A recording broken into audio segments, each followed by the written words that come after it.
खुदावंद यीशु मसीह के अजीम जलाली और कुदूस नाम में आप सबकी सलामती चाहता हूँ। मेरे अजीज़ों, आज हम इस सवाल पर गौर करेंगे, कैन वुमेन प्रीच? क्या ख़वातीन चर्च में कलाम सुना सकती हैं? अगर आप इस सवाल का जवाब बाइबल की रोशनी में जानना चाहते हैं तो आपको ये वीडियो आखिर तक देखनी होगी। मेरा ईमान है कि खुदा के कलाम की सच्चाई को आप ज़रूर जानेंगे कि बाइबल मुक़द्दस ख़वातीन के बोलने पर या कलाम सुनाने पर क्या कहती है। मेरे अजीज़ों, अगर आप पैदाइश पहला बाब और उसकी 27वीं आयत को पढ़ें तो उसमें लिखा है, और खुदा ने इंसान को अपनी सूरत पर पैदा किया, खुदा की सूरत पर उसको पैदा किया, नर और नारी उनको पैदा किया। मेरे अजीज़ों, खुदा ने मर्द और औरत दोनों को ही अपनी सूरत पर पैदा किया है। मेरे अजीज़ बहनों और भाइयों, अगर खुदा चाहता तो बगैर किसी औरत के यीशु मसीह आसमान से वैसे ही ज़मीन पर आ सकते थे, लेकिन खुदा ने एक औरत को ही चुना। इसकी एक ख़ास वजह थी। मेरे अजीज़ों, अगर हम यूहन्ना 4 बाब और उसकी 39वीं आयत को पढ़ें तो उसमें यीशु मसीह एक सामरी औरत से बात करते हुए नजर आते हैं। यीशु मसीह इस औरत से कहते हैं कि जा अपने शोहर को बुला कर ला, तो वो जवाब देती है कि मेरा कोई शोहर नहीं। यीशु मसीह उससे कहते हैं कि 5 तो तू कर चुकी, छठे के साथ रह रही है। तो उस औरत ने कहा कि ये तो सब कुछ जानता है। यीशु मसीह का इस औरत के पास आना, इससे बात करना, इसकी एक ख़ास वजह थी, क्योंकि पहली गॉस्पल या पहली बशारत उस सामरी औरत ने ही सुनानी थी। जैसा यूहन्ना 4 बाब और उसकी 39वीं आयत में लिखा है, उस शहर के बहुत से सामरी उस औरत के कहने से, जिसने गवाही दी कि उसने मेरे सब काम मुझे बता दिए, उस पर ईमान लाएं। मेरे अजीज़ों, खुदावंद यीशु मसीह ने एक औरत को चुना कि वो जाकर गांव में ये बताए कि वो जिस मसीहा के इंतज़ार में है वो आ चुका है। मगर जब हम पहला करंथियों 14वां बाब और उसकी 34वीं आयत को पढ़ते हैं तो उसमें लिखा है, औरतें कलीसिया के मजमा में खामोश रहें, क्योंकि उन्हें बोलने का हुक्म नहीं बल्कि ताबे रहें। और इसी तरह अगर हम पहला तीमुथियुस 2 बाब और उसकी 11वीं और 12वीं आयत को पढ़ें तो उसमें लिखा है, औरत को चुपचाप कमाल ताबेदारी से सीखना चाहिए, और मैं इजाज़त नहीं देता कि औरत सिखाए या मर्द पर हुक्म चलाए, बल्कि चुपचाप रहे। मेरे अजीज़ों, मैं आपको ये बताना चाहता हूँ कि पौलुस रसूल इन दोनों आयात में ख़वातीन की मुनादी करने या कलाम सुनाने के ख़िलाफ़ नहीं था। अगर हम पौलुस रसूल के ही दूसरे ख़तों को देखें, जैसे रोमियो 16वां बाब और उसकी पहली 2 आयात को पढ़ें तो उनमें लिखा है, मैं तुमसे फीबे की, जो हमारी बहन और तंजीरिया की कलीसिया की खादमा है, सिफारिश करता हूँ कि तुम उसे खुदावंद में कबूल करो, जैसा मुक़द्दसों को चाहिए, और जिस काम में वो तुम्हारी मोहताज हो उसकी मदद करो, क्योंकि वो भी बहुतों की मददगार रही है, बल्कि मेरी भी। एक तरफ तो पौलुस रसूल कहता है कि औरतों को बोलना ही नहीं चाहिए, और दूसरी तरफ वो ये कहता है कि फीबे को भी उसी तरह खुशामदीद या कबूल किया जाए जिस तरह मुक़द्दसों को किया जाता है।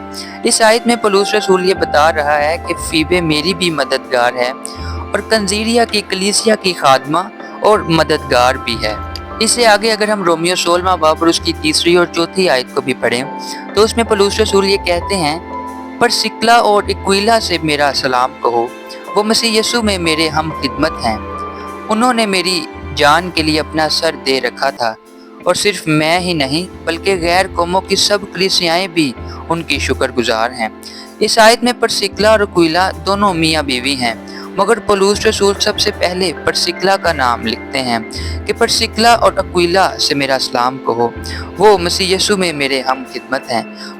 उन्होंने मेरे साथ खुदावंद की बादशाही में काम किया है। मेरे अजीज़ों, ज़रा इस बात पर गौर कीजिए कि अगर पौलुस औरतों के मुंह खोलने के भी खिलाफ होते तो वो औरतों के नाम क्यों लिखते? यही पौलुस अगर गलतियों 3 बाब और उसकी 28वीं आयत को पढ़ें तो क्या लिखते हैं, ना कोई यहूदी रहा ना यूनानी, ना कोई गुलाम ना आज़ाद, ना कोई मर्द ना औरत, क्योंकि तुम सब मसीह यीशु में एक हो। मेरे अजीज़ों, चलिए दोबारा से पहला करंथियों उसके 14वें बाब की 34वीं आयत को पढ़ते हैं। औरतें कलीसिया के मजमा में खामोश रहें, क्योंकि उन्हें बोलने का हुक्म नहीं बल्कि ताबे रहें।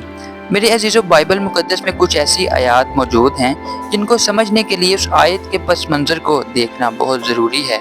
अगर इस आयत के पस मंज़र को देखें तो करंथस की कलीसिया बिल्कुल एक नई कलीसिया थी और उस वक्त लोग मुख्तलिफ मज़ाहब और रस्म व रवाज से अभी नए नए यीशु मसीह में आए थे और बेशक वो अब यीशु मसीह में आ चुके थे, लेकिन अभी भी उन लोगों में ख़ास तौर पर ख़वातीन में पुरानी रस्म व रवाज और वो काम मौजूद थे जो वो पहले किया करते थे।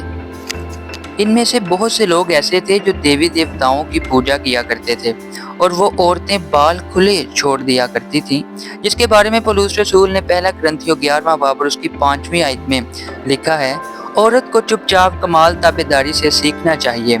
चुपचाप के लिए अंग्रेजी में लफ्ज़ क्वाइट इस्तेमाल हुआ है और क्वाइट के लिए यूनानी में लफ्ज़ हसीकिया इस्तेमाल हुआ है, जिसका मानी है अमन या अंग्रेजी में पीसफुलनेस। और आगे पौलुस लिखते हैं कि मैं इजाज़त नहीं देता कि औरत सिखाए या मर्द पर हुक्म चलाए। अगर इस आयत के पस मंज़र को देखें तो उस ज़माने में औरत मर्द पर डोमिनेट करती थी, यानी औरत मर्द पर हुक्म चलाया करती थी और ये एक आम सी बात थी।